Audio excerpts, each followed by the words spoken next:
Four things. First of all, you do get used to his face. The first couple of times I was like, whoa, I'm never gonna get used to this. And then after about a week, I was like, it's not so bad. Second of all, he's actually a really cool dude. I mean, he's pretty funny. Like the teacher will say something and August will whisper something funny to me that no one else hears and totally make me crack up. He's also just overall a nice kid. Like he's easy to hang out with and talk to and stuff. Third of all, he's really smart. I thought he'd be behind everyone because he hadn't gone to school before. But in most things, he's way ahead of me. I mean, maybe not as smart as Charlotte or Jimena, but he's up there. And unlike Charlotte or Jimena, he lets me cheat off of him if I really need to. Though I've only needed to a couple of times. He also let me copy his homework once, though we both got in trouble for it after class. The two of you got the exact same answers wrong on yesterday's homework, Miss Rubin said, looking at both of us like she was waiting for an explanation. I didn't know what to say, because the explanation would have been, oh, that's because I copied August's homework.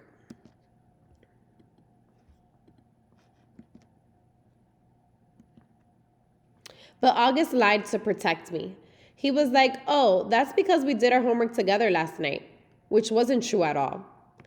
Well, doing homework together is a good thing, Miss Rubin answered, but you're supposed to still do it separately, okay?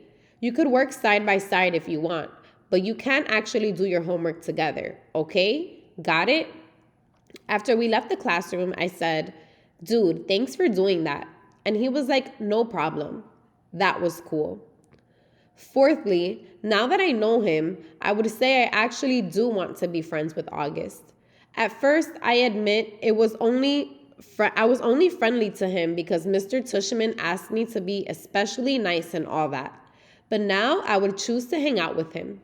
He laughs at all my jokes, and I kind of feel like I can tell August anything, like he's a good friend. Like if all the guys in the 5th grade were lined up against the wall and I got to choose anyone I wanted to hang out with, I would choose August. Ex-friends. Bleeding Scream, what the heck? Summer Dawson has always been a bit out there, but this was too much. All I did was ask her why August was acting like he was mad at me or something. I figured she would know. And all she said was, bleeding scream? I don't even know what that means. It's so weird because one day me and August were friends. And the next day, whoosh, he was hardly talking to me. And I haven't the slightest idea why. When I said to him, hey August, you mad at me or something? He shrugged and walked away. So I would take that as a definite yes. And since I know for a fact that I didn't do anything to him to be mad about, I figured Summer could tell me what's up. But all I got from her was bleeding scream. Yeah, big help. Thanks, Summer. You know, I've got plenty of other friends in school. So if August wants to officially be my ex-friend, then fine. That's okay by me. See if I care. I've started ignoring him like he's ignoring me in school now. This is actually kind of hard since we sit next to each other in practically every class. Other kids have noticed and have started asking me and August have had a fight. Nobody asks August what's going on. Hardly anyone ever talks to him anyway. I mean, the only person he hangs out with other than me is Summer. Sometimes he hangs out with Reed Kingsley a little bit, and the two Maxes got him playing Dungeons and Dragons a couple of times at recess. Charlotte, for all her goody two-shoeing, doesn't ever do more than nod hello when she's passing him in the hallway. And I don't know if everyone's still playing the playing behind his back, because no one ever really told me about it directly. But my point is that it's not like he has a whole lot of other friends he could be hanging out with instead of me. If he wants to diss me, he's the one who loses, not me. So this is how things are between us now. We only talk to each other about school stuff if we absolutely have to. Like I'll say, what did Ruben say the homework was? And he'll answer. Or he'll be like, can I use your pencil sharpener? And I'll get my sharpener out of my pencil case for him. But as soon as the bell rings, we go our separate ways. Why this is good is because I get to hang out with a lot more kids now. Before, when I was hanging out with August all the time, kids weren't hanging out with me because they'd have to hang out with him. Or they would keep things from me, like the whole thing about the plague. I think I was the only one who wasn't in on it, except for Summer and maybe the D&D crowd. And the truth is, though nobody's that obvious about it, nobody wants to hang out with him. Everyone's way too hung up on being in the popular group, and he's just as far from the popular group as you can get. But now I can hang out with anyone I want. If I wanted to be in the popular group, I could totally be in the popular group. Why this is bad is because, well, A, I don't actually enjoy hanging out with the popular group that much, and B, I actually liked hanging out with August, so this is kind of messed up, and it's all August's fault. Snow. The first snow of winter hit right before Thanksgiving break. School was closed, so we got an extra day of vacation.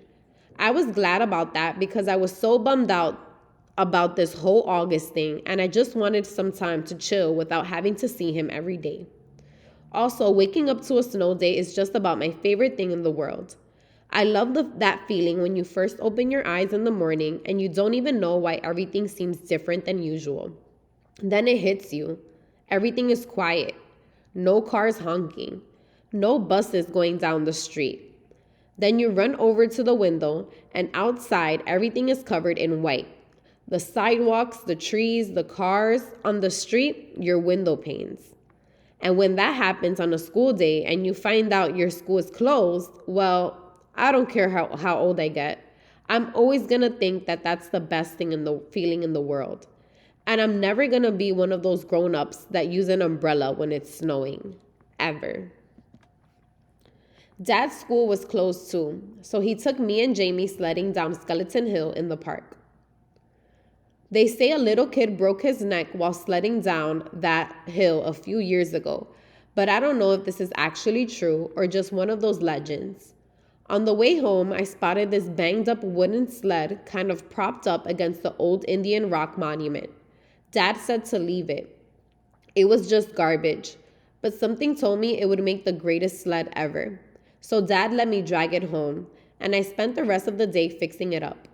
I super glued the broken slats together and wrapped some heavy-duty white duct tape around them for extra strength. Then I spray painted the whole thing white with the paint I had gotten for the alabaster sphinx I was making for the Egyptian Museum project. When it was all dry, I painted lightning in gold letters on the middle piece of wood. And I made a little lightning bolt symbol above the letters. It looked pretty professional, I have to say. Dad was like, "Wow, Jackie, you were right about the sled." The next day, we went back to Skeleton Hill with lightning. It was the fastest thing I've ever ridden. So much faster than the plastic sleds we'd been using. And because it had gotten warmer outside, the snow had become crunchier and wetter. Good packing snow. Me and Jamie took turns on lightning all afternoon. We were in the park until our fingers were frozen and our lips had turned a little blue. Dad practically had to drag us home. By the end of the weekend, the snow had started turning gray and yellow, and then a rainstorm turned most of the snow to slush. When we got back to school on Monday, there was no snow left. It was rainy and yucky the first day back from vacation. A slushy day. That's how I was feeling inside too. I nodded hey to August the first time I saw him. We were in front of the lockers. He nodded hey back. I wanted to tell him about lightning, but I didn't. Fortune favors the bold. Mr. Brown's December precept was fortune favors the bold. We were all supposed to write a paragraph about some time in our lives when we did something very brave and how, because of it, something good happened to us. I thought about this a lot, to be truthful. I have to say that I think the bravest thing I ever did was become friends with August. But I couldn't write about that, of course. I was afraid we'd have to read these out loud, or Mr. Brown would put them up on the bulletin board like he does sometimes. So instead, I wrote this lame thing about how I used to be afraid of the ocean when I was little. It was dumb, but I couldn't think of anything else. I wonder what August wrote about. He probably had a lot of things to choose from. Private school. My parents are not rich. I say this because people sometimes think that everyone who goes to private school is rich. But that isn't true with us. Dad's a teacher and mom's a social worker, which means they don't have those kind of jobs where people make gazillions of dollars. We used to have a car, but we sold it when Jamie started kindergarten at Beecher Prep. We don't live in a big townhouse or in one of those dormant buildings along the park. We live on the top floor of a 5-story walk-up we rent from an old lady named Doña Petra, all the way on the other side of Broadway. That's code for the section of North River Heights where people don't want to park their cars. Me and Jamie share a room. I overhear my parents talk about things like, can we do without an air conditioner one more year? Or maybe I can work 2 jobs this summer. So today at recess, I was hanging out with Julian and Henry and Miles. Julian, who everyone knows is rich, was like, I hate that I have to go back to Paris this Christmas. It's so boring. Dude, but it's like Paris, I said like an idiot. Believe me, it's so boring, he said. My grandmother lives in this house in the middle of nowhere. It's like an hour away from Paris in this tiny, tiny, tiny village. I swear to God, nothing happens there. I mean, it's like, oh wow, there's another fly on the wall. Look, there's a new dog sleeping on the sidewalk. Yippee! I laughed. Sometimes Julian could be very funny. Though my parents aren't talking about throwing a big party this year instead of going to Paris. I hope so. What are you doing over break? Said Julian. Just hanging out, I said. You're so lucky, he said. I hope it snows again, I answered. I got this new sled that is so amazing. I was about to tell him about lightning, but Miles started talking first. I got a new sled too, he said. My dad got it from Amateur Slemmer. It's so state of the art. How could a sled be a state of the art? Said Julian. It was like $800 or something. Whoa. We should all go sledding and have a race down Skeleton Hill, I said. That hill is so lame, answered Julian. Are you kidding? I said. Some kid broke his neck there. That's why it's called Skeleton Hill. Julian narrowed his eyes and looked at me like I was the biggest moron in the world. It's called Skeleton Hill because it was an ancient Indian burial ground, duh, he said. Anyway, it should be called Garbage Hill now. It's so freaking junky. Last time I was there, it was so gross, like with soda cans and broken bottles and stuff. He shook his head. I left my old sled there, said Miles. It was the crappiest piece of junk, and someone took it too. Maybe a hobo wanted to go sledding, laughed Julian. Where did you leave it? I said. By the big rock at the bottom of the hill. And I went back the next day and it was gone. I couldn't believe somebody actually took it. Here's what we can do, said Julian. Next time it snows, my dad could drive us all up to this golf course in Westchester that makes Skeleton Hill look like nothing. Hey, Jack, where are you going? I had started to walk away. I've got to get a book out of my locker, I lied. I just wanted to get away from them fast. I didn't want anyone to know that I was the hobo who had taken the sled. In science. I'm not the greatest student in the world. I know some kids actually like school, but I honestly can't say I do. I like some parts of school, like PE and computer class, and lunch and recess. But all in all, I'd be fine without school. And the thing I hate the most about school is all the homework we get. It's not enough that we have to sit through class after class and try to stay awake while they fill our heads with all this stuff we will probably never need to know. Like how to figure out the surface area of a cube or what the difference is between kinetic and potential energy. I'm like, who cares? I've never ever heard my parents say the word kinetic in my entire life. I hate science the most out of all my classes. We get so much work it's not even funny. And the teacher, Miss Rubin, is so strict about everything, even the way we write our headings on the top of our papers. I once got 2 points off of a homework assignment because I didn't put the date on top. Crazy stuff. When me and August were still friends, I was doing okay in science because August sat next to me and always let me copy his notes. August had the neatest handwriting of anybody I've ever seen who's a boy.